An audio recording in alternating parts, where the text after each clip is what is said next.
জাতীয় সংসদ নির্বাচন হবে জুলাই সনদের ভিত্তিতে। একটি লেভেল প্লেইং ফিল্ড নিশ্চিতকরণ, গণহত্যা দৃশ্যমান ও ন্যায় বিচারমূলক বিচার সহ মোট ৫ দফা দাবিতে ইসলামী আন্দোলন বাংলাদেশ শুক্রবার রাজধানীতে বড় গণসমাবেশ করেছে। সমাবেশের কর্মসূচি শুরু হয় কোরআন তেলাওয়াত দিয়ে ঠিক জুমা নামাজের পর। সমাবেশে বক্তারা বললেন, শুধু নির্বাচন নয়, নির্বাচন হওয়া উচিত একটি নতুন রাষ্ট্র সংস্কারের ভিত্তিতে, যেখানে আইন, বিচার ও সংবিধান সকলেই দায়িত্বশীলভাবে কাজ করবে। বক্তারা অভিযোগ করেন, যথেষ্ট প্রচেষ্টা থাকা সত্ত্বেও এখনও নির্বাচনের পরিবেশ স্বচ্ছ হয়নি। বিচার প্রক্রিয়ায় অনেক বিলম্ব এবং অনিয়মও চলছে বহাল তবিয়তে। তারা ভারতীয় বিদেশি প্রভাবের দিকেও ইঙ্গিত দেন। বলেন, দেশীয় স্বার্থ রক্ষা ও জাতীয় ঐক্য বিনষ্ট হতে দেওয়ারও কোনো সুযোগ নেই। নতুন ভাবে এরা আবার ক্ষমতায় আসলে আমাদেরকে নতুন আবার কি মধু খাওয়াবে, এটা কিন্তু এখন বাংলাদেশের মানুষ বোঝে। এদের মাধ্যমে আমাদের দেশের মানুষের যে চিন্তা, চেতনা, আকাঙ্ক্ষা, তারা আসলে বাস্তবে কখনোই বাস্তবায়িত করতে পারে না।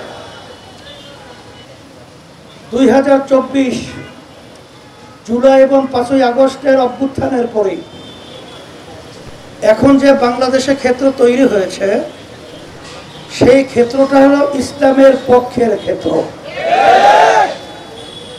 কারণ বাংলাদেশের মানুষ, আওয়ামী লীগ, বিএনপি, জাতীয় পার্টি, এরাই তো মূলত উল্লেখযোগ্য দেশ পরিচালনা করেছিল। এদের দেশ পরিচালনা আমাদের বাংলাদেশের মানুষ দেখেছে। সমাবেশ থেকে একটি সংগঠিত দাবি ছিল, রাজনৈতিক দলের বিচার কার্যক্রম চলাকালীন কোনো রাজনৈতিক কর্মকাণ্ড নিষিদ্ধ করা হোক।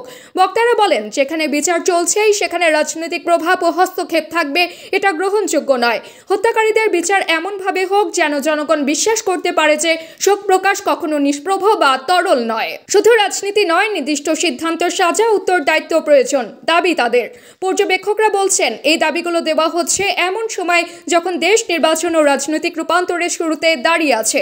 রাজনৈতিক বিশ্লেষকরা এই সমাবেশকে দেখছেন একটি রাজনৈতিক সংকেত হিসেবে, যেখানে জনগণ শুধুমাত্র ভোট চায় না, বাস্তব ন্যায় ও পরিবর্তন চায়। তাদের মতে এই ধরনের সমাবেশ রাজনৈতিক অচল অবস্থা ভাঙতে পারে।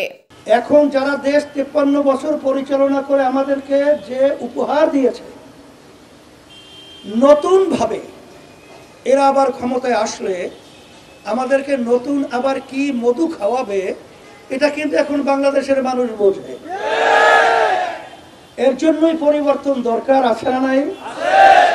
এই পরিবর্তনের জন্যই ইসলামী আন্দোলন বাংলাদেশ এমন এক নীতি আদর্শ, যেই নীতি আদর্শ কালজয়ী।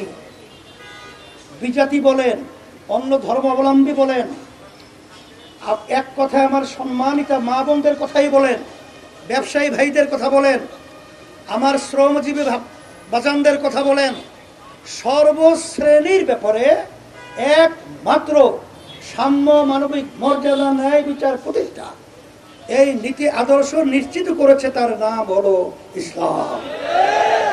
আমি অত ব্যাখ্যায় যাব না, তবে দুনিয়াতে শান্তি, আখিরাতে মুক্তির লক্ষ্যে আল্লাহ রাব্বুল আলামিন সৃষ্টিকর্তা যে নীতি আদর্শ আমাদের জন্য দিয়েছেন, এর বাহিরে যদি কেউ শান্তি তালাশ করে, কোনোদিন পায় নাই, কোনোদিন পাবে না।